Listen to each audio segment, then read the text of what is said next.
ይሄ ትውልድ የነቃ ነው። ኤድ ማወቅ አለበት። ለልማት ከተገበረው ወጣት ይልቅ ለጦርነት ተገበረው ወጣት ይበልጣል። ለልማት ከዋለው አእምሮ ይልቅ ለጥፋት የዋለው አእምሮ እኮ ዕውቀት እኮ ይበልጣል። የኢትዮጵያውያን ዋና ከተማ መሆኗን ባስመሰከረችው ባይዘው አዲስ አበባ አሁን ነው የኢትዮጵያ ዋና ከተማ መሆኗን ያስመሰከረችው። ብንመካከር ይሻላል። ጠቅላይ ሚኒስትሩ 2 ዓመት ከመታኮስ 20 ዓመት መመካከር ይሻላል፣ መነጋገር ይሻላል እንዳሉት። ጎጥ እንዴት ይበልጥብሃል አገርን የሚያክል ትልቅ ነገር ይያል። ስለዚህ ለአገር ማድረግ ደግሞ ማንም ከማንም ጋር ቢለጥፍህ ያንተ ህመም ያንተ ስቃይ ሊሆን አይገባም። አገር ሲኖር ነው እኮ የምታዜመው። አገር ሲኖር ነው እኮ ያንተን ትርኢቶች ልታሳይ የምትችለው፣ መድረክ ምዘረጋው፣ ሾው ምዘረጋው። አሁን ካለው መንግስት ጋር መሞዳሞድ ምናምን አድርጎ የሚወስዱ ሰዎች ካሏችሁ ይበሏችሁ፣ ሌላ ሀገር የላችሁ። አንዳንድ አርቲስቶችም ስጋታቸው አገር ሰላም ስትሆን ስጋት አላቸው፣ አገር ስትመካከር ስጋት አላቸው። በረብሻ የሚያተርፉ አርቲስቶች እኮ ነው ቁጥራቸው ቀላል የሚባል እኮ አይደል። ከውጪ ጉዳይ ሚኒስትር በላይ የሀገር ውስጥ ጉዳይ ሚኒስትር ያስፈልጋል የሚል ጽኑ አቋም አለኝ። ጉራጌ ማህበረሰብን ሄዶ ያላየ የመሰረተ ልማት ችግር ይኑርበት፣ ኦኬ፣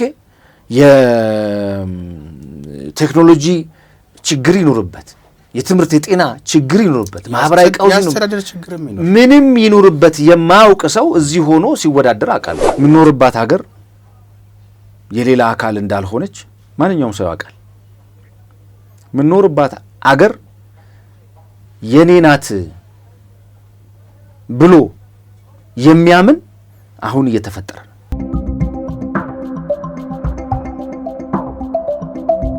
ጤና ይስጥልን። ይህ በሐቅና ሳቅ ሚዲያ ተዘጋጅቶ ወደ እናንተ የሚደርሰው ልዩ ዝግጅት ነው። ኢትዮጵያንና ኢትዮጵያውያንን እርስ በእርስ እንዳይግባቡ ቋጥሮ የያዘ ያለ መስማማቱን ቋጠሮውን ለመፍታት ውሉን ከመፈለግ ይልቅ በየአቅጣጫው እየሳብን ስናጠብቅ ስናከረው መነጋገር አልሆነላችሁ ብሎ ሁልጊዜ ተበደልኩ እንጂ በድዬ ይሆናል እኮ ብለን ለአፍታም ራሳችንን ያልመረመርን መፍትሄ ያተን ስንጋጭ ስንጋደል ቆየን። የትውልድ ጥያቄ ሆነና እስከ መቼ ለራሳችን ችግር ራሳችን መፍትሄ መፈለግ ያቅተናል በሚል ቁጭት ከውጭ ወደ ውስጥ ገብተን ከመታኮስ በጠረጴዛ ዙሪያ መቀመጥንና መነጋገርን የመረጥንበት አዲስ የታሪክ ምዕራፍ ላይ ደርሰናል። ሲንከባለሉ የመጡ ችግሮችን በመለየት የአጀንዳ አሰባሰብና ልየታ አድርጎ የነበረው አገራዊ ምክክር ኮሚሽን ተመካካሪዎችንና አመካካሪዎችን አገናኝቶ ስለመጡበት ቀየ ሳይሆን ስለ ታላቂቱና ገናናይቱ ኢትዮጵያ ምክክር ካስጀመረ ቀናት እየተቆጠሩ ነው። ይህ አዲስ ጅማሮ የአዲሱ ትውልድ ዕጣ ፈንታ ጥይት ሳይሆን ሐሳብ መሆኑ ልዩ የሚያደርገው ሲሆን በጥቂቶች ዘንድ ሐሳቡን ሲያጣጥሉ ቀድመው ሲወስኑና ውጤት አልባ አድርገው ሲተነብዩ ይሰማሉ። በእርግጥም ለታሪክና ለትውልድ ፍርድ መተው ሲገባ እንዲህ አይነት ሐሳብ የሚያራምዱት ግለሰቦች ወይንም ቡድኖች ካላቸው ጭፍን ጥላቻ ጽንፍ የያዘ አቋም እኛ ያልጋገርነው እንጀራ መቼም ከምጣዱ አይወጣም በሚል አመለካከት የተያዙ እልፍ ሲልም የተጠመቀውን ግጭት ማን ይጠጣልናል፣ ገበያችንስ ስለምን ይቋረጣል ያሉ ጥቅመኞች ሐሳብ ነው ሲሉ የትችት ውርጅብኝ የሚያወርዱባቸው ብዙዎች ናቸው። ያም አለያም ዘመኑ የአዲሱ ትውልድ ነው። አዲሱ ትውልድ ደግሞ የትናንት ታላላቆቹ የተሳሳቱትን ስህተት መድገም ያለመፈለጉ ሊካድ የሚችል አይደለም።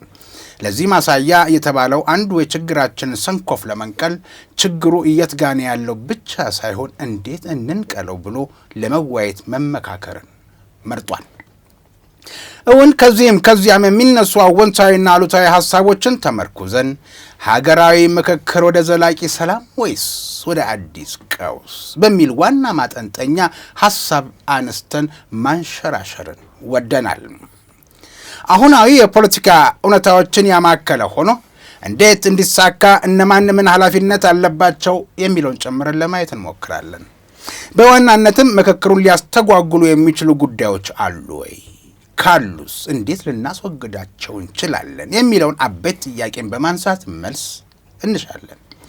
ለዚህ ውይይት ጥልቅ በሆነ ትንታኔ መልስ እንዲሰጥን የማህበራዊ ሳይንስ ተመራማሪ፣ የቀጣናውን ጂኦፖለቲካ መርማሪና ተንታኝ፣ ደራሲ፣ የጂ24 ኒውስ መስራችና ዋና ስራ አስፈጻሚ፣ የመቻል ልህቀት ማዕከል መስራችና ዋና ስራ አስፈጻሚ፣ የሞርስ አጀንዳ ተንታኝ ጋዜጠኛ መሐመድ ሲራጅ አብሮናል። እንኳን በደህና ተገናኘን መሐመድ። እንኳን ደህና ቆይ።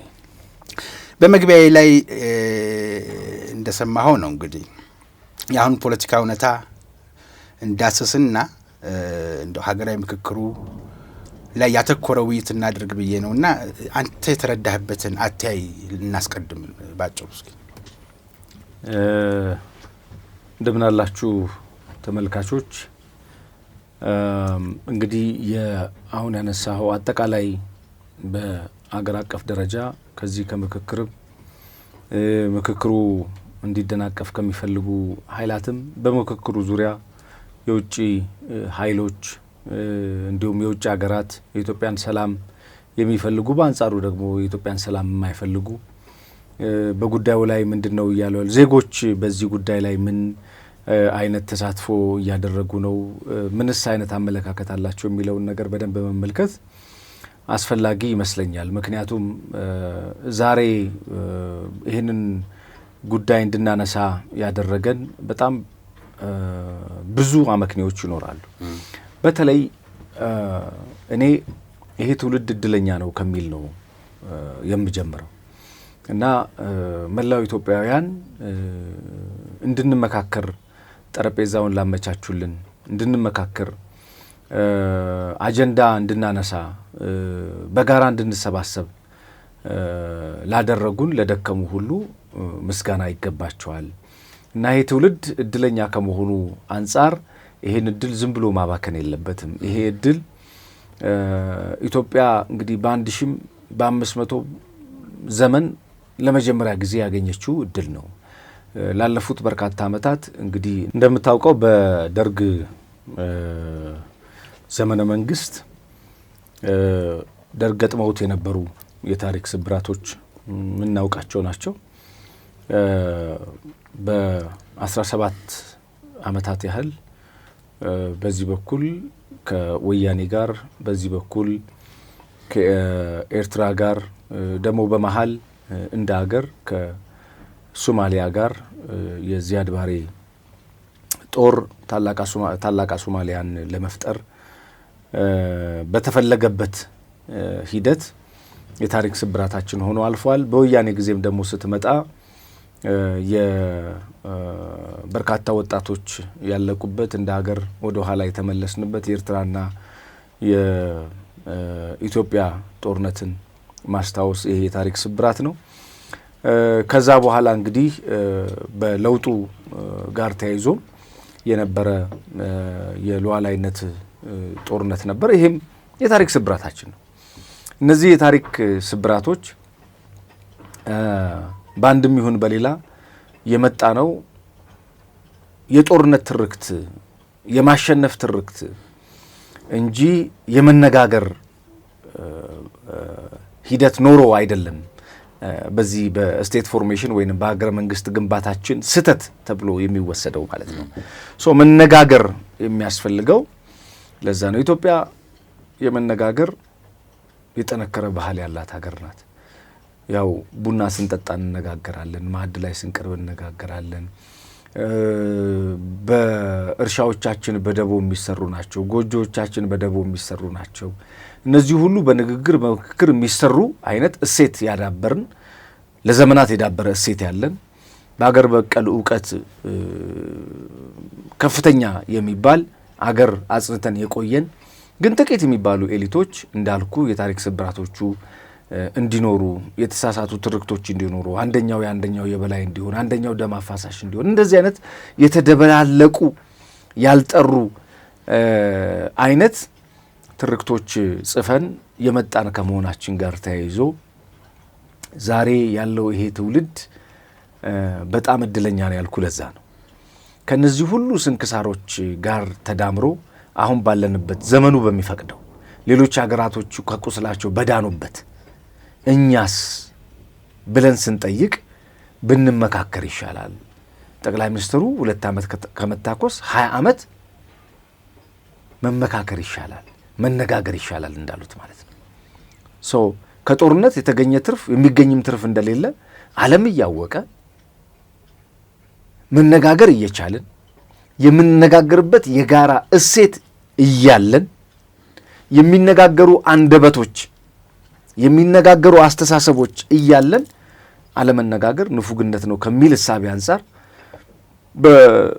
አሁን ባለው ገዢ መንግስት የተወሰደ ኢኒሼቲቭ። ምክንያቱም የምክክር ኮሚሽን እንዲቋቋም መንግስት መፍቀድ መቻል አለበት። እንዲቋቋም መፍቀዱ የመንግስትን ትልቅነት፣ አገር ማጽናት፣ አሳቢነት፣ የህዝብን አንድነት፣ አብሮነት የሚፈልግ ሰላምን የሚፈልግ መንግስት መሆኑን ማሳያ ነውና ይህንን ፕሮግራም የምትመለከቱ ውድ ቤተሰቦቻችን ማንኛውም ኢትዮጵያዊ በዚህ በምክክር ሂደት ውስጥ ተመካካሪዎች የመጡበትን አሳክተው እንዲሄዱ በተለያዩ ማህበራዊ ሚዲያዎች ላይ የሚነሱ ሀሳቦችም ቅድም አንተ ስታነሳቸውም የነበሩ ጠለቅ ብለን ወደ በኋላ ላይ እናነሳቸዋለን። ለምን እንዴት የሚለውን አመክንዮውን እናያለን። ግን ከዛ ባለፈ ጀነራሊ እነዚህ ነገሮች ማሰብ ያስፈልጋል። ትንሽ ቅር ያለኝ በሂደቱ ውስጥ እንግዲህ እንደምታውቀው ከዚህ ቀደም በነበሩ የዚያድ ባሬ ጦርነትም ከዛ በፊትም በነበረ ዘመቻዎች ነበሩ። የኪነ ጥበብ ባለሙያዎች ዘመቻዎች ነበሩ። የኪነ ጥበብ ባለሙያ ለጦርነት ብቻ አይደለም መዝመት ያለበት፣ ለሰላምም መዝመት አለበት፣ ለፍቅርም መዝመት መቻል አለበት። ሙሾ ለማውረድ ብቻ ሳይሆን ጀግነትን ብቻ ለመዘገብ ወይና ጀግነትን ብቻ ለማወደስ ሳይሆን ፍቅርንም ማወደስ፣ መመካከርንም ማወደስ፣ መመካከርንም መግጠም ማዜም ያስፈልጋልና የኪነ ጥበብ ባለሙያዎችን በዚህ ኤሪያ ላይ ባለመመልከቴ በጣም በጣም በጣም ነው የእውነት በስራቸው አስተዋጽኦ ከማድረግ ተቆጥበው ነው ያላየሃቸው ወይንስ ተሳትፈዋቸው በምክክር ኮሚሽን ውስጥ እንደ አንድ የሚዲያ እንትኖች የኪነ ጥበብ ባለሙያዎችን ተሳትፎ አድርገዋል። ነገር ግን በሙያቸው አለመሳተፋቸው ገጣሚያን በግጥሙ ዜማው በዜማ ያው አገር እኔ እንደ አንድ ኢንስትሩመንት ስለሆነ የምወስዳት አንድ መዝሙር የአገር ምክክር ኮሚሽን ያሰራው አለ። አንድ መዝሙር አለ፣ አንድ ለናቱ። ስለዚህ ምናልባት እንደሱ አይነት በስራ ለምን አልተገለጸም ነው? በደንብ ከዚህ በላይ እድል ያለው ትውልድ የለም። የእውነቴን ነው የምልህ ዮባ። አገር ለአገር እኮ ዓለምን ዞረናል እኮ ኢትዮጵያን ከዚያድ ባሬ ጦርነት በደርግ ዘመነ መንግስት እንደምታውቀው ከሚወጡ አልበሞች ውስጥ አንድ አገርኛ የአገር ዜማ ይኖር ነበር። ልክ እንደዛው ብዙ አሁን ባለው ከሆነ የፖለቲካ ፓርቲ ጋር ያጣብቁኛል በሚል እሳቤ ገለልማ ኪነ ጥበብ ሀገር ይሰራል። ግን ኪነ ጥበብ የፖለቲካ ፓርቲ መሆን ይችላል። በሌላው ዓለም እንደዛ ነው። በሌላው ዓለም እኮ ያየን አይደል እንዴ? እነ ትራምፕ እኮ በታላላቅ እኮ ሙዚቀኞች ናቸው የምርጫ ቅስቀሳ የሚያደርጉት እኮ። የኪነ ጥበብ ባለሙያው ሀገር የለውም እንዴ? አገር እኮ አለ። አገር ስላለው ለአገሩ ብሎ ቢያደርገው ከፖለቲካው ጋራ ወይም ከፖለቲካ ፓርቲ ጋር መለጠፉ ለጣፊውም እሱም እንደዛ ማሰብ የለበትም ለማለት ነው። ምንም በቃ ከዛ ጋር የሚያያዝ አይደለም እንዴ። አገር ሲኖር ነው እኮ የምታዜመው። አገር ሲኖር ነው እኮ ያንተን ትርኢቶች ልታሳይ የምትችለው፣ መድረክ የምትዘረጋው፣ ሾው የምትዘረጋው። አይተናል እኮ አገር ሰላም ባልሆነበት ጊዜ ኮንሰርቶች አልተካሄዱ። አገር ሰላም ባልሆነበት ጊዜ ሙዚቀኞች ሙዚቃቸውን መስራት አልቻሉ። ለሀገር ሰላም እንዴት ማዜም ያቅተዋል? ሰው ለፍቅር እንዴት ማዜም ያቅተዋል? ለመመካከር እንዴት፣ ለሰላም እንዴት ማዜም ያቅተዋል? እስቲ ሁልጊዜ ተመልከት ከጋሽ መሐሙድ ሰላም ከሚል አንድ ሙዚቃ ተደጋጋሚ የሚመጣ ስለመተባበር እናረጋኝ ወራሽና ነው ያየሰሩት አሉ። በቃ የሆነ አንድ እንደዚህ ምናምን ታያለ። ይሄ ትውልድ የት ነው ያለው? ሊያውም እንደዚህ አይነት ብራይት የሆኑ ስራዎች እየተሰሩ እያየ እንዴት ዝም ይላል?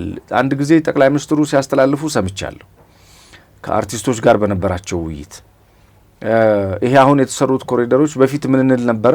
ያው እኛም እዛው ላይ ስላለን ፊልም የት ሄደን እንስራ፣ ክሊፕ የት ሄደን እንስራ ምናምን እንል ነበር። ኦኬ የታሉ አርቲስቶቹ? በክሊፖቻቸው ላይ ከተሞቻችንን የሚያሳዩን አርቲስቶች የታሉ? ፊልም የሚሰሩ አርቲስቶች የታሉ? የት ገቡ? አይደለ? አሁን ታንክስቱ ቲኔጀርስ ቴክኖሎጂ ላይ ያሉ ቲኔጀርስ ቲክታክ ላይ ምናምን ሲያወሩ ታያቸዋል። ተስፋ ያላቸው ወጣቶች ሲያወሩ ትመለከታል። ይሄ ጀነራላይዝ ለማድረግ አይደለም፣ ግን ቅር ያለኝን ነው። በዚሁ አጋጣሚ መልእክቴን ሰምተው የሚሰሩ ሰዎች ይኖራሉ ብዬ አስባለሁ። ቅሬታ እንደ አገር ደግሞ የመስራት ሀሳብ ሊኖራቸው ይገባል የሚል እንጂ ማህበርም አለ ደግሞ እኮ አይደል? የህብረ ዜማ ነበር እንድሩ። ለምሳሌ ኤችአይቪ ኤድስ በጣም ሀገሪቷን ባሸነፈ ጊዜ ስለ ኤችአይቪ ኤድስ ተዘምሯል። ሯጮቻችን ከሲድኒ በመጡ ጊዜ በጋራ አዚመዋል። በተቸገርን ጊዜ አዚመዋል። በትግራይ ጦርነት ጊዜ ተዚመዋል። በኤርትራ ጦርነት ጊዜ ተዚመዋል። ብዙ በጦርነት አዚመናል እኮ፣ በችግሮቻችን እኮ አዚመናል። ለምንድን ነው በልማት ማናዜመው? ለምንድን ነው በሰላም ማናዜመው? ማለት ይሄንን መጠየቅ መቻል አለባቸው። ራሳቸውን መጠየቅ መቻል አለባቸው። ይሄ አሁን ካለው መንግስት ጋር መሞዳሞድ ምናምን አድርጎ የሚወስዱ ሰዎች ካሏችሁም ይበሏችሁ። ሌላ ሀገር የላችሁ። ሌላ ሀገር ያለው ሰው ነው ሰከንድ ፓስፖርት ያላቸው አርቲስቶች እንዳሉ እናውቃለን። አንዳንድ ነገር የሚያስጥሉ ማለት ነው እንዳሉ እናውቃለን። ግን ከዛ ባለፈ ይበልጥ ምክክሩ ስለ ኢትዮጵያ እስከዛሬ ድረስ የሲንከባለሉ የመጡ ችግሮቿን ለይቶ የመፍትሄ ሀሳብ ለማመላከት እስከሆነ ድረስ ማጠንጠኛው ሰላም እስከሆነ ድረስ ማጠንጠኛው መተባበር፣ አንድ መሆን፣ መግባባት፣ መደማመጥ እስከሆነ ድረስ ቢዜምለት የሚለውን ሀሳብ ማስመር እንጂ የብልጽግና አይደለም ምክክር ኮሚሽኑ ወይም የኢዜማ አይደለም ወይም ደግሞ የኦነግ አይደለም። ከፓርቲው ወጣ ብሎ ስለ አገር ፓርቲዎችም እኮ የሚኖሩት እኮ አገር ሲኖር ነው። ኤግዛክትሊ አሁን እንደሚባለው ሞርቱ ፈልፈላ እንደሚሉት አንዳንድ ማህበራዊ ሚዲያዎች ኢትዮጵያ ብትፈርስ እነሱ እርግጥ ገንዘባቸው ላይ ቋረጥ ይችላል። ግን ፓርቲ እነሱ ሃይ ሲሏቸው የነበሩት ፓርቲዎች ግን ስልጣን የሚይዙበት ቦታ አይኖርም። እሱም ብቻ ሳይሆን ለምሳሌ አሁን አንዳንድ አርቲስቶችም ስጋታቸው አገር ሰላም ስትሆን ስጋት አላቸው። አገር ስትመካከር ስጋት አላቸው። በረብሻ የሚያተርፉ አርቲስቶች እኮ ቁጥራቸው ቀላል የሚባል እኮ አይደለም። ዝም ያለውን ድምፅ እንዳሰማ፣ ዝም ማለቱን አትስማ። በዚህ መሀል አገር ሰላም ከሆነች ልክ እንዳልከው ውጪ ላይ ሆነው እንደዚህ የሚደነፉ ምንም አይነት እውቀትም ብቃትም የሌላቸው ዝም ብለው ብቻ እንደው ማህበራዊ ሚዲያው ስለፈቀደላቸው ብቻ መተው የሚዘላብዱ ቃላት መገጣጠም ስለቻሉ አንደበታቸው ስለተባ ብቻ መተው የነሱን ቮሚት የሚሰጡንን ሰዎች ሐሳብ ብቻ ሳይሆን አገር ውስጥም ሆነው በኪነጥበብ ሙያ ውስጥም ሆነው የኢትዮጵያን ሰላም የማይፈልጉ ኢትዮጵያ ውስጥ ረብሻ እንዲፈጠር የሚፈልጉ በተለያዩ ቋንቋዎች የሚያዜሙ ብዙ አርቲስቶች አሉ። መንግስት ወደ ሰፊ ስለሆነ ያው እንዳልኩ ነፍሱን ይማርና እንደው ከእንትናችን እንዲያስወጣን ግን ትንሽ ነገር እናንሳ። ሰለሞን ከዚህ አሁን ነፍሱን ይማር 00 ሞቷል። ወደ እውነቱ ቦታ ስለሄደ ሞትም ደግሞ በኢትዮጵያ ባህል ስለማይወቀስ አንወቅስም። ግን ይለጥፋሉ የምትለው ባልከው ሀሳብ ላይ ነው። አንዳንድ ጊዜ የምትወራሱ ካልለጠፋችሁኝ የሚልም ባለሙያም አለ። ከኔ በላይ ትግራዋይ የለም እስከ ማለት የደረሰ ልጅ ነበር እንግዲህ ሰለሞንና መጨረሻ ላይ ህይወቱ ያለፈ ጊዜ ግን ደብረ ብርሃን ወስዳችሁ ቅበሩ የሚል ነበር። ለከነዛዚ ተናዞ የነበረው የማይሆን ነገር ሆነ። ሳይመጣም ቀረ ማስከሬኑ። ግን ምን ለማለት ፈልጌ መሰለ አገር ጎጥ እንዴት ይበልጥብሃል? አገርን የሚያክል ትልቅ ነገር እያለ ስለዚህ ለአገር ማድረግ ደግሞ ማንም ከማንም ጋር ቢለጥፍህ ያንተ ህመም ያንተ ስቃይ ሊሆን አይገባም ብዬ አስባለሁ። ትክክል ነው። ጥሩ ማሳያ ይሆናል ብዬ ነው ሰለሰውት አገር በብዙ ስንክሳሮች ውስጥ ቅድም ያነሳናቸው የታሪካዊ ስብራቶች መኖራቸው ኦኬ በጋራ መምከር አለብን፣ በጋራ መነጋገር አለብን፣ በጋራ በልዩነትም ቢሆን መግባባት አለብን። መግባባት የልዩነት ውጤት ስለሆነ ሰው ልዩነት ከሌለ ወደ መግባባት አይመጣም። ስለዚህ መነጋገር አለብን። ከዚህ ቀደም እዚሁ በሀቅሳቅ ላይ ያነሳ ነው ይመስለኛል። እንደ ሀገር ከውጭ ጉዳይ ሚኒስትር በላይ የሀገር ውስጥ ጉዳይ ሚኒስትር ያስፈልጋል የሚል ጽኑ አቋም አለኝ። ለምንድን ነው ይሄን የምለው? አንተዋወቅም።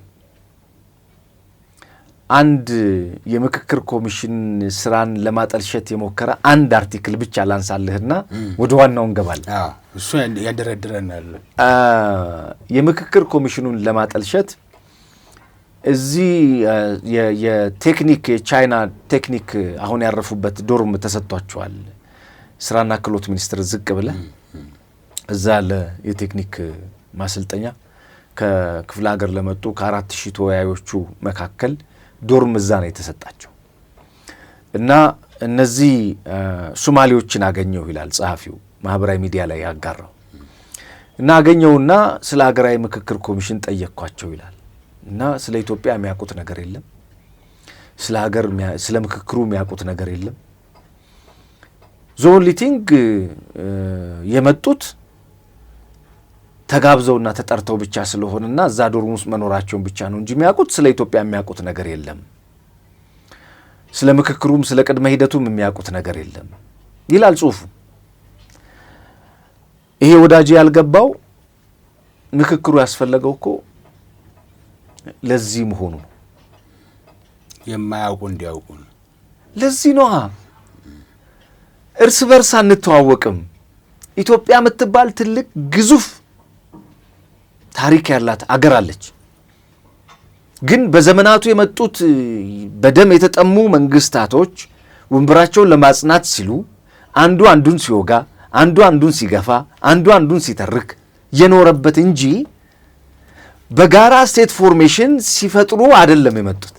በዚህ ምክንያት አሁን እሱ የተረዳበት አንግል እሱ ለማጠልሸት ነው የፈለገው።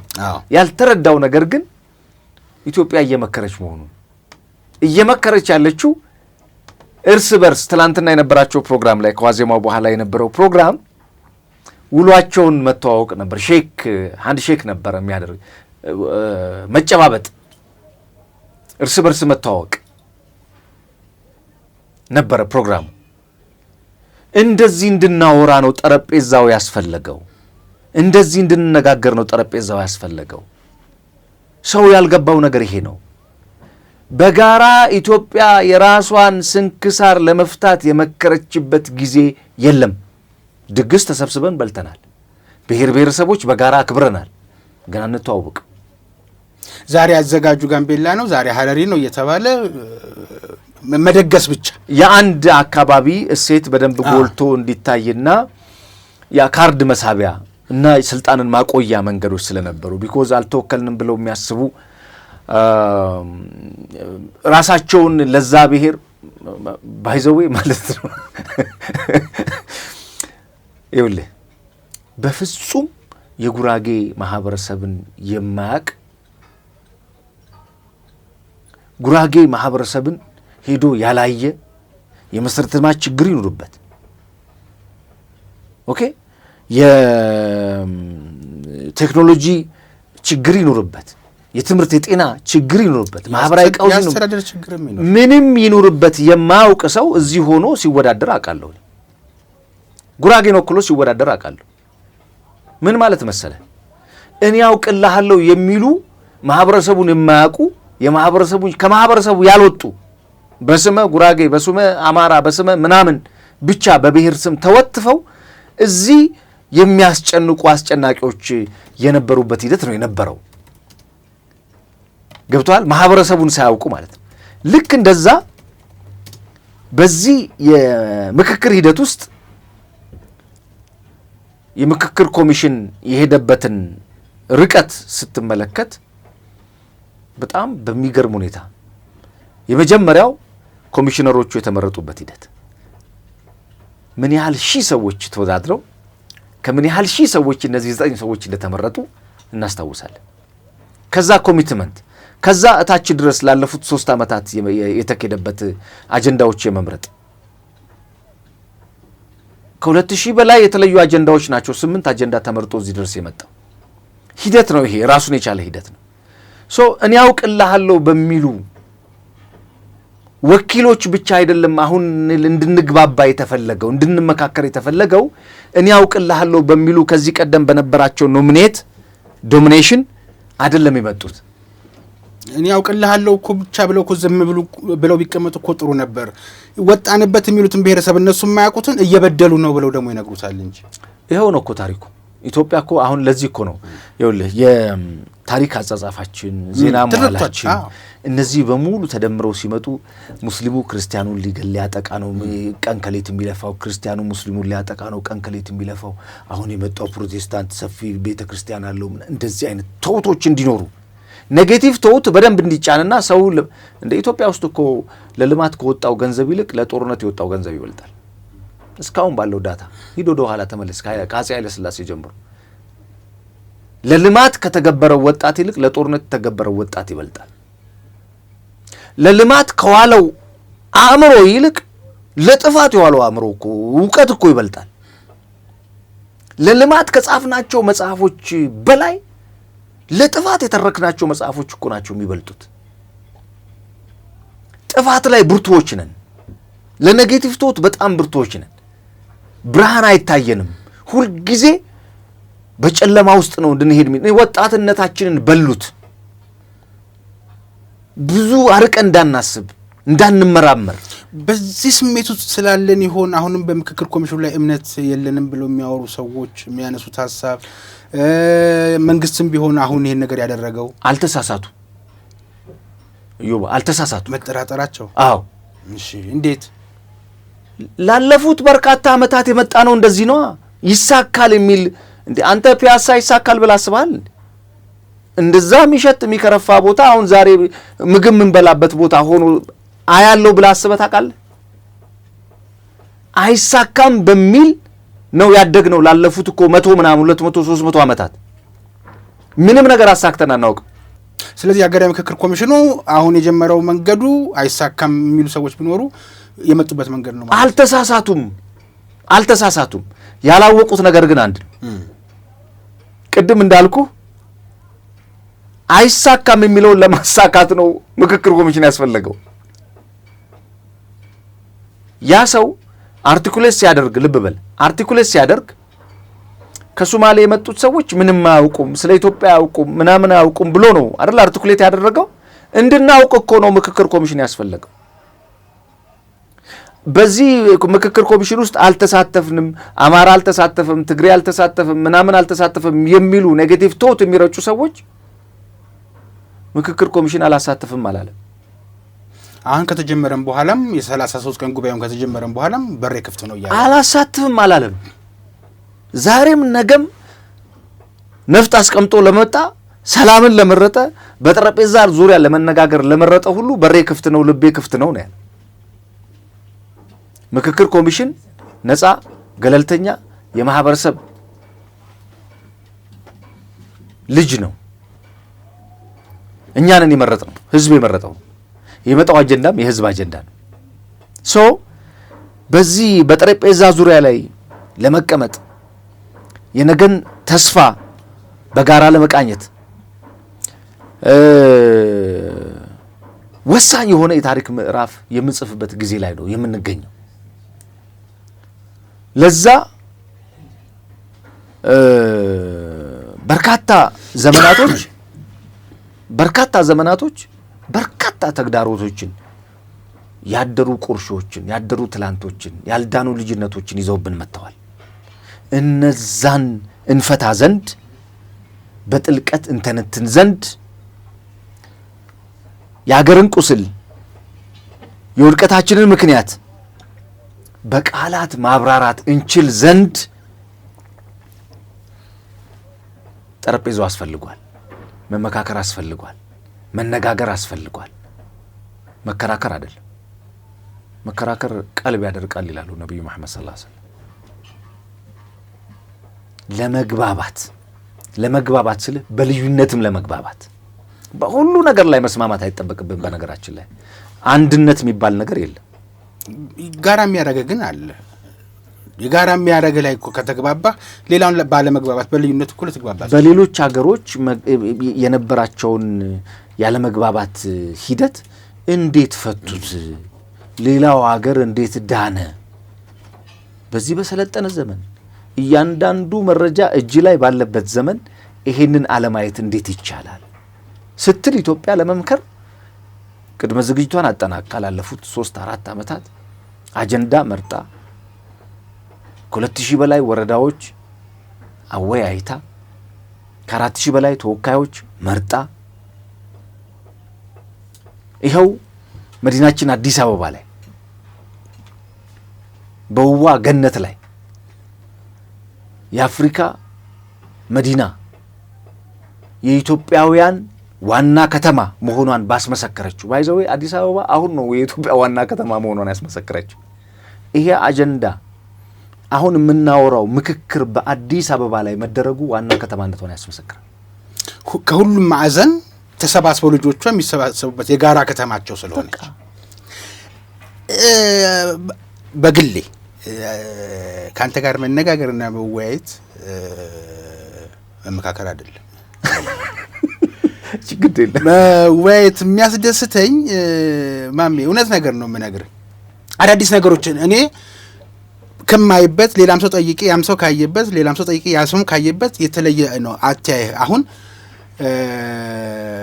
ሁሉም ልጆቿ ተሰባስበው አዲስ አበባ ከተማ ውስጥ ይህን ጉባኤ ማድረጋቸው የጋራ ከተማቸው የት እንደሆነች ማን እንደምትባል በዛው በትምህርት ቤት ደረጃ እየተማሩ ባሉበት ደረጃ የመማር ካልሆነ በስተቀር አዲስ አበባ የመምጣት እድል ያላገኙ ሰዎች እንኳን ቢኖሩ በአካል ያዩት ከተማቸው ነች በሚለው ያላየው ለመጀመሪያ ጊዜ እኮ ነው ዮባ አጀንዳው ራሱ የመጀመሪያ ነው። ለመጀመሪያ ጊዜ ግን አሁንም እቺ ስንክሳሯን ነገር እሷን እናንሳ። በተለይ የጥላቻ ንግግርና የማህበራዊ ሚዲያ ከፋፋይ የሆነ ሐሳብ አሁን ዝም ብለህ አንዱን ፌስቡክ ወይ አንዱን ዩቲዩብ ላይ ብትከፍተው ይሄ ነገር ሊያደናቅፍ የሚችል ነገር አንድ ኢትዮጵያዊ የሆነ ኢትዮጵያዊ ስም ያለው የምናውቀው ሊሆን ይችላል ተነስቶ የሆነ ነገር ሲል ትሰማለህ። በቀደም ሰዓት ክቡር ጠቅላይ ሚኒስትሩም ተመካካሪዎቹን ማታ ፌስቡክ ማታዩ ከሆነ የሚል ነገር ጠቆም አድርገዋል። ማን አፍራሹን ነገር ከየት አካባቢ እንደሚመጣ ስለሚታወቅ እና ይሄንን እንዴት አድርጎ መከላከል ይቻላል? አይ እኔ እንደው በጣም ልዩነት አለኝ በዚህ ሐሳብ ላይ። እሺ እንደፈለገ ይበል። አይ ይሄ ትውልድ የነቃ ነው። ይሄን ማወቅ አለበት። የምንጨናነቀው ከትላንትና ግብስ ባሰውን ነገር ይዘን የመጣ ነው ነን እንጂ አዲሱ ትውልድ የነቃ ነው። ዳራዳ ነው። አራዳ ትውልድ አይሸነፍም። ቢሸነፍ ኖሮ ለምክክር አንቀመጥም ነበር። ዛሬ ለምክክር አንቀመጥም ነበር። በተነዙት አጀንዳዎች በተከደው ርቀት ልክ ዛሬ አንቀመጥም ነበር። ዛሬ አስቀመጠን አራዳ ስለሆነ ነው። ይሄ ትውልድ የሚያዋጣውን ያውቃል፣ የሚያዋጣውንም መርጧል። ስለመረጠ ነው ለመነጋገር አንዳንዶቹ እንደሚሉት እዚህ ሴፍትኔት በሚሰጣቸው ሰዎች አማካይነት ከዚህ ቀደም ልምድህ አይደለ? ከዚህ ቀደም በባስ ተጭኖ አበል ተከፍሎት ሰላማዊ ሰልፍ ሲወጣ ስሎጌን ይዞ ምናምን የሚመጣ በሴፍትኔት የሚረዳ ነበሩ እኮ። ከለጡም ጋር አብረው እኮ የመጡ ነበሩ እኮ። በሂደት ግን እየተቀየሩ የመጡ በጣም ብዙ ነገሮች አሉ። አሁን መጠየቅ ጀምሯል ትውልዱ። አንተ ልታስቆማችሁ እንደ ድሮ በሴፍትኔት ልታታለው የምችለው ትውልድ አይደል። መብቱን ግዴታውን የሚያውቅ የሚጠይቅ ትውልድ ነው እየተፈጠረ ያለው። አበሉን ከፈለገው ሊቀበልህ ይችላል። ይቀበልህና ግን ይጠይቃል። መብቱን የሚጠይቅ ነው። ስለዚህ አሁን በእነዚህ በሚነዙ ኔጌቲቭ ቶቶች የሚሸነፍ ትውልድ እንደሌለ አስምሬ መናገር እችላለሁ። ለዚህ ብዙ ማሳያዎች አሉ። ለምሳሌ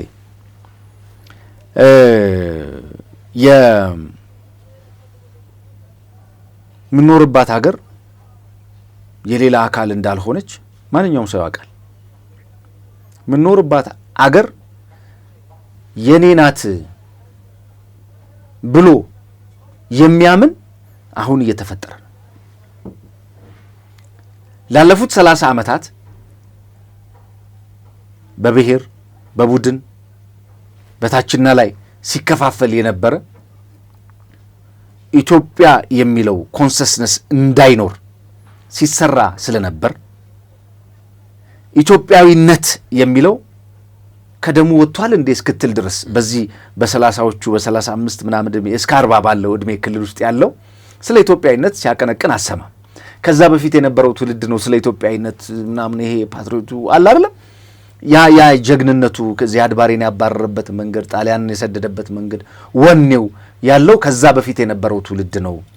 ከዛ በኋላ የመጣው ትውልድ ይሄኛው ወኔ የለውም። የጋራ ትምህርት ቤቶቻችን ላይ የጋራ መዝሙር ሲዘመር ባንዲራ ሲሰቀል የጋራ የሆነ ኢትዮጵያዊነት ስሜት አታይበትም የሚሉ መነገር የጀመሩ ትርክቶች የቅርብ ጊዜ ናቸው። የቅርብ ጊዜ ታንክስቱ ዶክተር አብይ አህመድ እሳቸው ሲመጡ ታስታውሳለህ። የመጀመሪያው ንግግራቸው ኢትዮጵያዊነት ላይ ያኔ ህዝቡ የተጠማው በዛ ነው ጥማታችንን የቆረጡ። አዎ ያኔ ህዝቡ የተጠማው ኢትዮጵያዊነት አይታል አልጠፋበትም ማለት ነው። ኢትዮጵያዊነት ደም ነው። ማንም ሊወስድብህ አይችልም። ማንም ሊያወጣብህ አይችልም። በአስተሳሰብ ልትጋሽብ ትችላለህ። አስተሳሰብ ይሰለጥናል። ስትሰለጥን ታያለህ፣ ትመለከታለህ፣ ከዓለም ጋር ትሻገራለህ። ለምን ይመስልሃል እዛ አሜሪካን ላይ የሞተ ሰው ሬሳ አገሬ ይቀበር የሚለው ለምን ይመስልሃል? ደም ነው ኢትዮጵያዊነት። ገባ? አሁን ያለው ትውልድ የነቃ ነው ብያለሁ። ኢትዮጵያዊነቱን ማንም እንደሚወስድበት የጋራ ሀገር እንዳለው ያወቀ ነው ብያለሁ። ይሄን ችግር አሁን ያሉ ችግሮችን ብቻ መጠቆም መፍትሄ እንዳልሆነም የገባው ነው። ችግርን መጠቆም መፍትሄ አይደለም። መጠቆም መፍትሄ አይደለም። ይሄ ችግር መፍትሄ ለመሆን መስዋዕትነትን ይፈልጋል፣ ትጋትና ተግባርን ይፈልጋል። አሁን የትጋት የተግባር የመስዋዕትነት ጊዜ ላይ ነው የምንገኘው። አንዳንድ እኛ ላይ የሚመጡ አላስፈላጊ አጀንዳዎችን አስርጸው እኛን ለማሸነፍ የሚሞክሩ ኃይሎችን በመመከት ትዕግስታችን የሚፈታተንበት ጊዜ ነው። ለዛ ነው እየተመካከርን ያለ ነው። ከመጀመሪያው ጀምሮ ብቻ ሳይሆን ከዛ በፊት በነበሩ ቅድመ ዝግጅቶች ኮሚሽነሮቹን ጭምር በማሸማቀቅ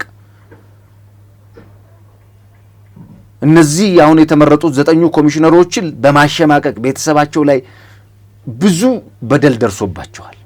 ደሞዝ እስከ መከልከል ድረስ ደርሰዋል። በብዙ መልኩ ነው ሲሸማቀቁ የነበረው። ይህን ማሸነፍ እንደ ቀልድ እንዳታዩ፣ ትልቅ ስኬት ነው ዛሬ ለደረስንበት። ሌላው እያንዳንዱ ዜጋ አሁን ላለው የምክክር ሂደት ታማኝ ነው። ብዙ ሰዎችን ለማውራት ሞክሬያለሁ። እንደምታውቀው ከሚዲያ ጋር በተያያዘ ሰዎችን አገኛለሁና ከምሁራን ጀምሮ አንዳንድ ምሁራኖች ምክክሩ እንደማይሳካ የተነበያሉ። ትንበያቸው ስህተት አይደለም፣ የመጡበት መንገድ ነው። ባለመሳካት ውስጥ ነው እነሱ የዳበሩት ያደጉት። በመሳካት ውስጥ የመጣ ምንም ነገር የለም። በመሳካት ውስጥ ከአንደኛ ክፍል ወደ ሁለተኛ ክፍል አልፈው ሊሆን ይችላል። ከዲግሪ ወደ ማስተርስ አድርገው ሊሆን ይችላል። ከማስተርስ ወደ ፒኤችዲ አድርገው ሊሆን ይችላል። ወረቀት ያላቸው ስያሜ ያላቸው አውቀዋል የሚባሉ ግን ምንም ባዶ የሆኑ ብዙ ናቸው። የኢትዮጵያ ገበሬ ለኢትዮጵያ ችግር ሆኖ አያውቅም። ጭራሽ መፍትሄ ነው። አዎ አርሶ እያበላን አነበብኩ፣ ተማርኩ፣ ሰለጠንኩ፣ ውጪ ሄድኩ፣ አየው፣ ተመጻደቅኩ የሚለው እኮ ነው አሁን አገር ለማፍረስ እንደዚህ አይነት አጀንዳ እየሰጠ መከራችንን የሚያበላል። አሁን ግን እንደዛ አይደለም። በምክክር ኮሚሽን ውስጥ አንተ የፈለገ ስልጣን ይኑር፣ የስልጣን ታይትልህ እዚህ ዋጋ የለውም።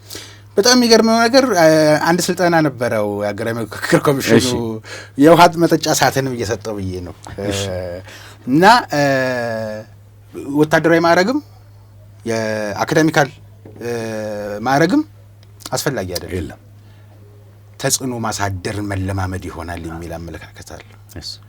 ይሄ ራሱ አንድ የስነ ልቦና ዝግጁነት። ታዲያ ቀጥል እባክህ። ይሄ ምክክሩ በጦርነት ውስጥ መደረጉ ዋጋ የለውም የሚል አስተሳሰብ እንደምታውቀው አማራ ክልል ላይ ያለ በየጥጋ ጥጉ ያለ ትናንሽ ጢሻ ውስጥ ያሉ ሽፍቶች አሉ። እነዚህ ሽፍቶች ጊዜያቸውን ጠብቀው እንደገቡ ሁሉ ጊዜያቸውን ጠብቀው የሚወጡ ናቸው። መንግስት ኃይል አለው፣ ጉልበት አለው፣ መሳሪያ አለው። እኔ ሰው እንዴት እንደሚያየው መንግስትን ግራ ነው የሚገባኝ። መንግስት እኮ ሁሉ ነገር ያለው ነው፣ ሁሉ ነገር የተፈቀደል ስላለው ግን አያደርግም። ሰብአዊነት የሚባል ነገር አለ። መሳሪያ ስላለ ሁሉ አታዘንብም፣ አትገልም። መንግስት ከጥንቃቄ ከጥበብ ከብልሃት ጋር ነው መንግስትነት እንጂ ከእልህ ጋር አይደል። ማንም ጥሻ ውስጥ ያለን መረፍረፍ አቃተው እንደ መንግስት?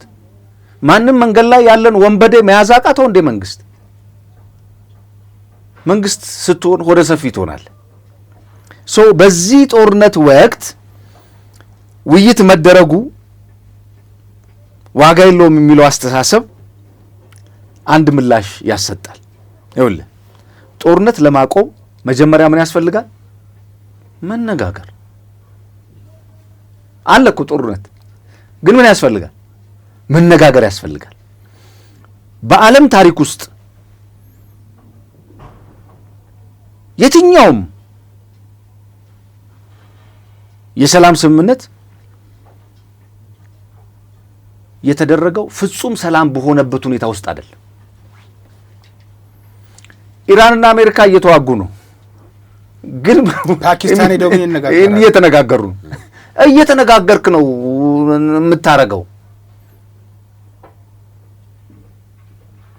እንደዚህ ብለው የሚያስቡ ሰዎች ቅድም እንዳልኩ ነጭ ናቸው፣ ባዶ ናቸው። እንደዚህ ብለው ትርክት የሚተርኩ ሰዎች አማራ ክልል ሰው እየሞተ ነው። አሁን እንነጋገራ። እየሞተ ከሆነ እንነጋገር፣ ወደ ጠረጴዛውና እናውራ። ምንድነው ችግራችን? ወደ ጫካ ያከተተን ምንድን ነው? ነፍጥ ያስነገበን ምንድን ነው? የፍትህ ጦት፣ የመልካም አስተዳደር ጦት ምንድን ነው?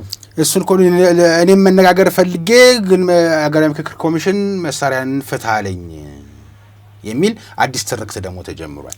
እኔ ባለኝ መረጃ ግን አስቀምጠው ነው እንጂ ፍታው የሚባል ነገር አልሰማሁኝም። እና መሳሪያን ማስቀመጥና መነጋገር፣ መሳሪያን መፍታትና መነጋገር ይለያያል። ይኸውልህ ጦርነት እስኪያበቃ ድረስ ንግግርን ማዘግየት ለመነጋገር ወደ ጠረጴዛው አለመምጣት የጦርነቱን እድሜ ማርዘምና የህዝቡን ስቃይ ማወጅ ነው። ህዝቡ የተሰቃየ ነው። እንዳልኩ መንግስት እርምጃ መውሰድ አላቃተው። የሚያቅተው መንግስት አይደለም። እንኳን ለዚህ ሀገር ውስጥ ላለች ጫካ ውስጥ ላለች ወንበዴ ይቅርና ከውጭ ለመጣም ወራሪ መመከት የሚችል ኃይል እንዳለን ብዙ ማሳያዎች አሉ። ይሄ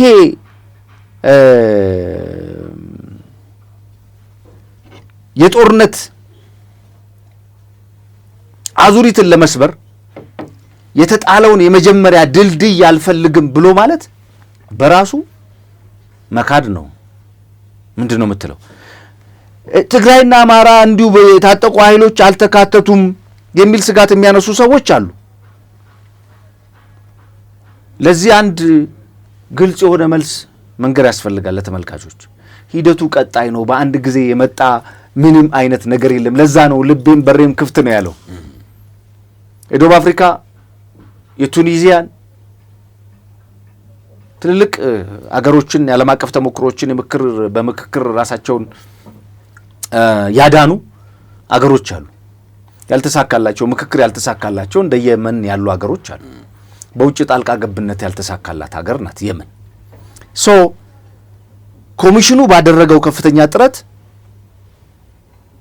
በ21 ክልሎች በ38 የፌዴራል ተቋማት በ8 የዲያስፖራ ቡድኖች ውይይት አድርጓል። ማን ነው ያላካተተው? እንደ መረጃ እንዲሆናቸው ብዬ ነው። ሶ በትግራይም ሆነ በአማራ ክልል ውይይት እንዲያደርጉ ተወካዮቹ እንዲሳተፉ በሬ ዛሬም ድረስ ክፍት ነው ብሏቸዋል። ይሄን ላልሰማችሁ ወገኖች ስጋት የላንሳ ከሚቀጥለው ጋር አንድ ላይ እንድትመልስልኝ በምን ያህል ሚዛን ልንበላለጥ እንችላለን? አንችልም ወይም ደግሞ አይሳካም፣ ኢትዮጵያ ማድረግ አትችልም፣ ምክክር ኮሚሽኑ የሚያደርገው ነገር የፖለቲካ መጫወቻ ነው፣ የብልጽግና ፓርቲ የራሱን ዕድሜ ማስረዘሚያ ሰበብያ ነው እንጂ እውነት ከውስጥ አውጥቶ የሚወያይበትና የሚመካከርበት አይደለም ብሎ የጨለማ ነገር ለሚነግሩን ሰዎች እነሱ በምን ፈረጅ ናቸው? የመጡበት መንገድ ነው። ሁልጊዜ አለመሳካት፣ ሁልጊዜ መፎረሽ፣ ሁልጊዜ መሳሳት፣ ያንን ነው ሲያካብቱ የነበረው በእድሜ ልካቸው።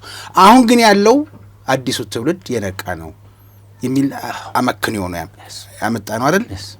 ስለዚህ ታላላቆች ትላንትና ምስተት ሲሰሩ ነበር፣ አሁን ደግሞ መጥፎ ጨለማ ነገር ያሳዩኛል፣ ለኔ ግን የሚታየኝ ብርሃን ነው ብሎም ብየው ይላቸዋል። ግን ምን ያህል እናል ሚዛን ላይ ስንቀመጥ ከነሱና ምክንያቱም ማህበራዊ ሚዲያው የሚረጨው መርዝ አለ፣ ስሩ ጎድጓዳው የሚረጨው ነገር ይሄን ስለሆነ ምንስ መሰራት እንዲታመንስ ይሄ ነገር የዚህ አዲሱ ትውልድ ተስፋ መሆኑስ መናገር እንድንችል እንዴት ነው የምንለካካው? ይሄ እኮ የዶክተር አብይ አዲስ የሶሻል ኮንትራት ሊያስፈርሙን እየዳዱ ይመስላል። አዲስ የሶሻል ኮንትራት ማለት ከፓርቲ ጋር አታያይዘው፣ መንግስት ሂደቱን መፍቀዱ በራሱ ትልቅ ስኬት ነው።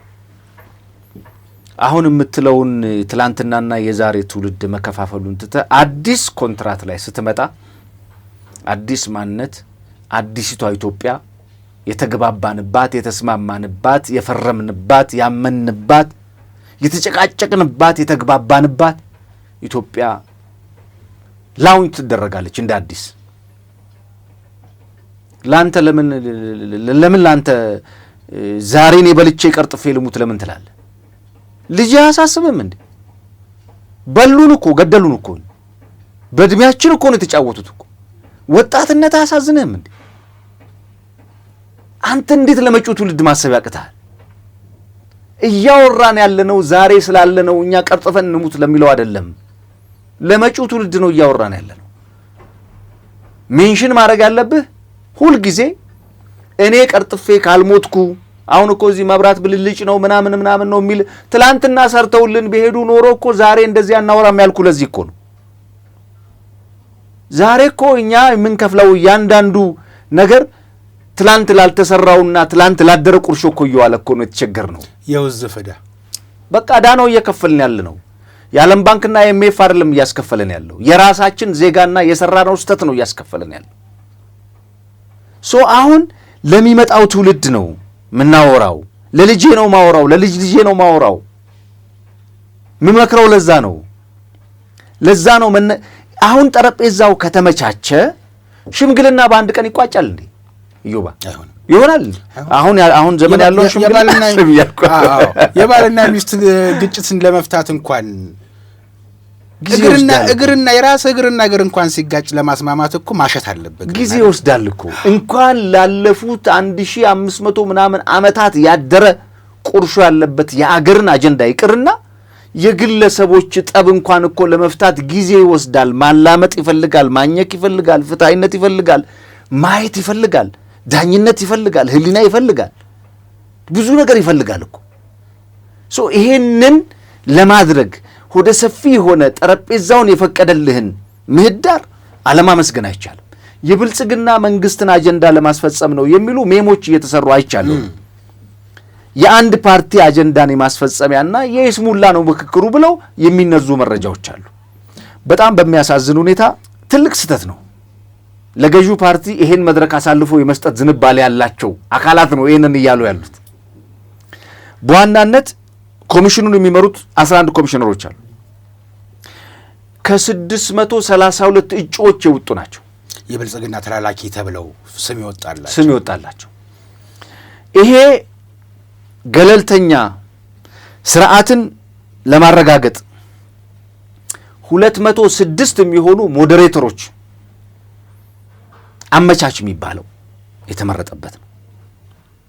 ምክክሩን የገዢው ፓርቲ ድራማ ነው ብሎ ለመራቅ ላለመሳተፍ መድረኩን ለአንድ ወገን ብቻ አሳልፎ ለመስጠት ፍቃደኛ የሆኑ አካላቶች አሉ።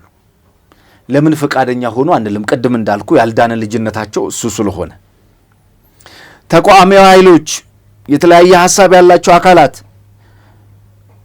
መድረኩ ላይ መሳተፋቸው የገዢው ፓርቲ እንኳን አጀንዳ ካለ ይሄን ለማምከን ብቻ አይደለም፣ የህዝብን እውነተኛ ጥያቄ ዋነኛ አጀንዳ ማድረግ ይችላሉ። እዚህ ቦታ ላይ መገኘታቸው ይሄ ምክክሩ የብሔር ብሔረሰብ መብቶችን ይጋፋል። ይሄ ምክክር አምባገነንነትን ያደላድላል። በህገ መንግስቱ መንግስት የምርጫ ዘመኑን ለማራዘም የሚያደርገው ነው የሚል የኢ ምክንያታዊነት የሚደረድሩ ኃይሎች አሉ። ይሄንን የሚሰማ ያረጀ ያፈጀ አስተሳሰብ ትውልድ የለም። ይሄ ትውልድ አራዳ ነው። ትናንትና የሚያጋጨን የነበረው ህገ መንግስቱ ነው። ህገ መንግስቱ ላይ አንቀጽ 39 ያለ የፌዴራል የብሔር ብሔረሰቦችን ሊወክል የሚችለው የባንዲራው ላይ ያለው ምልክት ነው። እንደዚህ እያሉ ሲቃወሙ የነበሩ ሰዎች አሁን ባልተረጋገጠው የሀገራዊ ምክክር ኮሚሽን ጉባኤ መጀመር ጋር በተያያዘ ባንዲራው ሊነሳ ሊቀየርብህ ነው፣ ፌዴሬሽኑ ሊፈርስብህ ነው። አሁን መልሰው ደግሞ ያልገቡኝ ገበያ ያልኩ በእኛ ምክክር እኮ ኤርትራም እኮ መግለጫ ሰጥታለች እኮ ምን ሆናል? በእኛ ምክክር እኮ አሞራውን በተመለከተ ያነሱትን ሐሳብ እዛ ቦታ ላይ መነሳት አልነበረበትም የሚሉ ሰዎች አሉ። አሞራ አይደለሁም ነው? አዎ ያንዣበብኩ አይደለም የሚሉ አሉ። ያው አንዳንድ ተላላኪዎች የፊታችን ሐምሌ 11 የትግራይ በአዲስ አበባ የሚኖሩ የትግራይ ተወላጆች የህወሓት ቡድን እያደረገ ያለው የትግራይ ወጣቶች ላይ እያደረሰ ያለው የጉልበት አፈና ሊቆም ይገባል። የተረጋገጡ የትግራይ በዶላር ልጆቹን እየሸጠብን ነው፣ ሴቶቻችን እየደፈረብን ነው የሚሉ ተደጋጋሚ ክሶች እያቀረቡ ነውና የፌዴራሉ መንግስት ድምጻችንን ስማን ብለው የሰላማዊ ተቃውሞ ሰልፍ ይካሄዳል። ይህን ተመልክቶ መግለጫ ወጥቶ ነበር። ያውጡት የሚያጠቡትም ጨምሮ ማለት ነው። እንግዲህ ይሄ ሂደቱን ለማደናቀፍ ከሚደረጉ ነገሮች መካከል አንዱ በውጭም በውስጥም ይሄ ምክክር እንዳይሳካ ዛሬ አይደለም የምክክር ኮሚሽኑ ይቋቋማል ከተባለ እንደነገርኩ 11 ሰዎች ከመመረጣቸው ጊዜ ጀምሮ እየተሰራበት ያለ ነው። ዛሬ እንደ ፈጣሪ ፍቃድ ለመነጋገር በክተናል። እኛ ሁልጊዜም እኔ ካልበላው እኔ ያልኩት ካልሆነ መንበሩ የኔ ካልሆነ የጋራ የሚባል ነገር የለም የኔ የበላይነት ከሌለ የሚል አስተሳሰብ ከእንግዲህ በኋላ ዋጋ የሚኖረው አይመስለኝም። ከእንግዲህ በኋላ ዋጋ አይኖረው። ግን በእነዚህ ሰዎች መጮህና በጮህቱ ደምቆ መሰማት ምክክር አይደናቀፍም ይሳካል ወይ? አይደናቀፍም። 100% አይደናቀፍም። ለመሰለ ኢትዮጵያ ከእንቅፋት ነው የተማረችው። ከልምድ ነው የወሰደችው። አዲስ ነገር አይደለም። ሌላው ቅድም ያነሳውልህ ኢትዮጵያ የዳበረ የመነጋገር ባህል ያላት አገር ናት።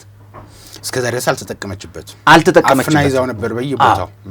አሁን ለመነጋገር ልቡም ለኢትዮጵያ እኮ በአንድ ወቅት አፋር ሄጄ እኔ እኮ የአፋር አካባቢ ላይ ያለ የጎሳ ግጭት እንዴት ሰላም እንደሚሆን እኮ ፕሮፖዛል አለኛል። እሺ ምንድነው የምትፈልገው? እስቲ እዛ አዲስ አበባ ላይ ካሉ ሰዎች ጋር አገናኘኛል። መጥቼ ሰላም ሚኒስተር ጋር አገናኘሁት። አካባቢው እንዴት ሰላም እንደሚሆን የአካባቢው ሰው ያውቃል። ያላገኘው እድሉን ነው። አሁን እድል ተሰጠው። ሲደመር አገር በቀል እውቀቱን ይጠቀምበት። ኤግዛክትሊ ሌላ ነገር የለውም። እኛ ምክክር ለሀገራችን ሰላም ለህብረ ብሔራዊ አንድነታችን መጎልበት ሚናው እጅግ አይተኬ ነው። ለኛ ለኢትዮጵያውያን ምክክር ለገጠሙን ችግሮች፣ ላልዳኑ ልጅነቶች፣ ላደሩ ቁስሎች መፍቻ፣ ለአብሮነታችን ማጠንከሪያ፣ ለግንኙነታችን ትልቅ ድልድይ ከአያት ቅድመ አያት የወረስነው አንዱና ትልቁ በተለይ ደግሞ ለነገ ህልማችን ለመጪው ትውልድ ማሳኪያ እሴታችን ስለሆነ በመነጋገር በመመካከር በመግባባት ያለንን እሴት ያለንን ወርቅ ዕድል እንድንጠቀምበት አደራዬ ነው። በጣም አመሰግናለሁ። ሰዓታችንም እየሄደ ነው። ከዚህ ጋር ግን መነሳት ያለበት ነገር አለ።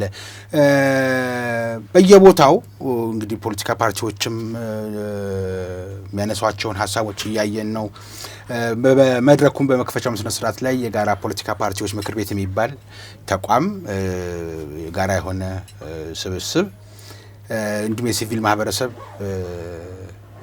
ተወካዮች የራሳቸውን አታይ ተናግረው ነበርና እዛ መድረክ ላይ በጣም ያስደሰተኝ ከዛሬውም እንግዲህ ከዋና ኮሚሽነሩም ከሌሎች ኮሚሽነሮችም የብልጽግና ተላላኪዎች የፓርቲ ጉዳይ አስፈጻሚዎች እየተባሉ ሲወቀሱ የነበረውን ስንታዘብና ስንሰማ ለሚሰሙን አባካችሁ ስንል እንዳልነበር ለየት ያለ ነገር ማይቼ ነበር። ሙዱ አኮ የምትባል ከሐመር ወረዳ የመጣች ልጅ እጄን ቀጠቀጣል አለች። ግን ምን እንደምትፈልግ ነገረችን። እውነቷን ነው። በሴትነቷ በወጣትነቷ በየቤቱ ደግሞ ይሄን ስናንኳኳው በምን ያህል ወጣቶች በምን ተላላቆቻችን በሰሩት ጥፋትና ችግር ውስጥ ሆነውና አድገው እጃቸው ባይንቀጠቀጥ ነበር። የሚገርመው ይሄንን በተመለከተ ብዙ ስራዎች መስራት እንዳለበት አገራዊ ምክክር ኮሚሽን ጥሩ ነው የተጀመረው። ታሪክና ትውልድ ይፋረዳል። ኢትዮጵያ ከምትፈልገው ውጪ የተንሻፈፈ ነገር ቢያደርግ ተመዝግቦ የሚቀመጥ ነገር ነው። ትውልድ የሚፋረደው ነገር ነው። እኛን አይመለከተን። እንደሚሳካ ግን እናምናለን። ለምን እንደ ሌሎቹ ጨለማ ነገር አይደለም የሚታየን ብዬ ስለማስብ ግን የሀገሪቱ ዲፕሎማሲ ላይ መስራት የለበትም። የወጣቶችና የሴቶች ላይ ስራዎችን መቀጠል ማጠናከር የለብንም ወይ? ኮሚሽኑ የሚሰራው ስራ እንዳለ ሆኖ ጎን ለጎን ግን የሀገር በቀል እውቀታችን የአንዱና ለአንዱ እየተለማመድን እየተቀያየርን እዮባ እኔ አሁን ደጋግሜ ማነሳል በዚሁ ፕሮግራማችን ላይ ደጋግመን የምናነሳው መንግስት ነን ብለው ያሉ መንግስት ሹም ወንበር የያዙ የኔና አንተ ግብር ደሞዝ የሚከፈላቸው ግን በእኛው ላይ የሚያሲሩ ከባንዳ ጋር የሚሰሩ ወጣቱ እንዳይግባባ እንዳያድግ ሪቮልቪንግ ፈንድ መጥቶለት በሱ በኩል የሚቀበል መንግስት ሰላም እንዳይሆን ቀንቀሌት ከቦዘኔ ጋር ጫካ ውስጥ ካለ ቡድን ጋር አብሮ የሚሰራ መዋቅሩን የተከተለ ምንድን ነው የምትለው? አሁን ያለው አትሞስፌር እንደው የእውነት ለመናገር ጠቅላይ ሚኒስትሩ እንደው ጀግና ስለሆኑ እንጂ አሁን ባለው መዋቅር በጣም ብዙ መበስበሶች አሉ። ወደፊት በደንብ የምናወራበት በተለይ ፓርቲ ሲበሰብስ ቲፒኤልኤፍን ይመስላል። የበሰበሰ ፓርቲ ማሳያ ነው ቲፒኤልኤፍ። የውስጥ መበስበስ አንዳንድ ሲምፕተሞች አሉ ውስጥ ላይ ያሉ አሁን የምትላቸው ነገሮች እንዳይፈቱ የሚፈልጉ የሚንቀጠቀጡ እጆች፣ የማይናገሩ አንደበቶች፣ የተዘጋ ጆሮ፣ የማያይ አይን ሲምቦል ብቻ እንዲሆን የሚፈልጉ በጣም በርካታ መዋቅሩ ላይ የተሰገሰጉ አካላቶች አሉ። እነዚህ ጊዜው ሲደርስ ይተፋሉ። ጊዜው ይደርሳል፣ እመነኝ። እንዳልኩ ነው። እቺን ምሳሌ እየወሰድክ ፒያሳ እንዲሆናል ብለን አላመንም፣ አላሰብንም። ቪዥነሪ ስላልሆንን፣ ራዕይ ስለሌለን፣ ቅርብ አደር ስለሆንን ግን አይተናል። አሁን ተስፋ አለን ማለት ነው። ስለዚህ የሚሰርቁ እጆች፣ በበደል የደለበ ሰውነት ያላቸው ሹማምንቶች ቅርብ ወራጆች ናቸው። እመነኝ። ይቀረናል። ይኸው ነው ለዛሬ የምክክር ኮሚሽኑ ላይ በተለይ ሚዲያዎች፣ የሚዲያ ባለሙያዎች፣ አክቲቪስቶች ከሱ አንፃር ይሄ ጉዳይ የምክክር ኮሚሽን ኃላፊነቱን እየተወጣ ነው። በጣም ማመስገን ያስፈልጋል። እየታመሙ እየወደቁ እየተነሱ በስነ ልቦና እየተሰበሩ ገንዘብ ሳይኖራቸው መኪና ሳይኖራቸው ነዳጅ ሳይኖራቸው በጣም በብዙ ስንክሳር ውስጥ አልፎ ዛሬ የደረሰበት ላይ ደርሷል። ብዙ ጊዜ የድል አጥቢያ ጀግኖች ይመጣሉ። ድሉ ከመጣ በኋላ ሪባን ለመቁጠር የሚመጡ ጀግኖች ይመጣሉ። ምክክር ኮሚሽኑ ያለፈበትን ሂደት አለማመስገን ንፉግነት ነው። በዚህ ሂደት ውስጥ ይሄንን ለማሳየት ሚዲያ ለህዝብ አድራሽ ነው። ይቀሰቅሳል፣ ያስተምራል፣ ያሳውቃል፣ ይነግራል። ስለዚህ ሚዲያ ባለሙያዎች ዲጂታል ሚዲያ ላይ እውቅና ያላችሁ ግድ የለም ትንሽ ጊዜ ሰከን በሉና ይሄንን ለበጎ ነገር ተጠቀሙት። ኢትዮጵያ ወርቅ ዕድል ያገኘችበት ነው።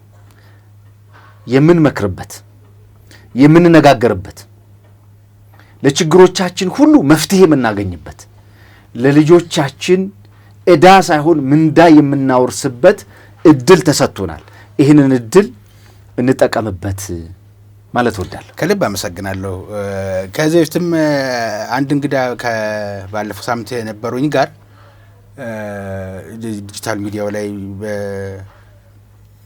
እኛ ከሌለንበት ብሎ የደበራቸው ጉዳዩ ስሜታቸው የተጎዳ በቃ እኛ ያልጠመቅነው ነገር ሁሉ ኮምጣጣ ነው ብሎ ለሚያስቡት ሰዎች እባካችሁ 33 ቀን ሀገራዊ ምክክር ኮሚሽኑ እንኳን የሚያደርገው ነገር እስኪያደርግ እናንተም በጽሞና ውስጥ ሆኑ፣ ችግር እንጠቀምበት የሚል እንደ ዜጋ የሚሰማህ እንደ አንድ ኢትዮጵያ የሚሰማኝን ነገር ተናግሬ ነበርና ጊዜው ገና ነው። አሁንም ከዚህ ነገር ራሳቸውን በጥሞና ውስጥ አድርገው ሁሉንም በታሪክም በትውልድም እንጠይቅበታለን። ግን ብሩህ ነገር እንደሚታየን ችግሮቿን የመፍታት ከዚች ልጅ እኮ ከሐመሯ ልጅ እኮ በጣም ስሜትን የሚነካ ነገር ነው። በፓርቲ ደረጃ የመጣች ልጅ አይደለች መቼም እንዲሁ መናገር የለመድነው ፊትም ባለመሆኑም እኮ ማወቅ ይቻላል። የፓርቲም ሰው ብትሆንም የፓርቲም ሰው አልተበደለም ወይም አያገባውም እያልንም አይደለም። ግን ጥሩ ማሳያ ናት ለማለት ነው። ዛሬ በሀገራዊ ምክክር ኮሚሽን የአመካካሪዎችና ተመካካሪዎችን ይዞ ጉባኤውን ለመጀመሩ ምክንያት በማድረግ ካንተ ጋር ማለት ያለብንን ያክል በሰዓት ምክንያት ነው እንጂ ቀረኛል። የተወደዳችሁ ለማንኛውም በድጋሚ ከልብ አመሰግናለሁ። የተወደዳችሁ ተመልካቾቻችን በሀቅና ሳቅ ሚዲያ ተዘጋጅቶ ወደ እናንተ ሲደርስ የነበረው የዛሬው የልዩ ዝግጅት መሰናዷችን ይህንን ይመስል ነበር። ከዝግጅቱ ጋር ጋዜጠኛ መሐመድ ሲራጅ አብሮን ነበር። በቀጣይ በሌላ ርዕሰ ጉዳይ እንገናኛለን። እስከዛው ድረስ ጤና ይስጥልኝ።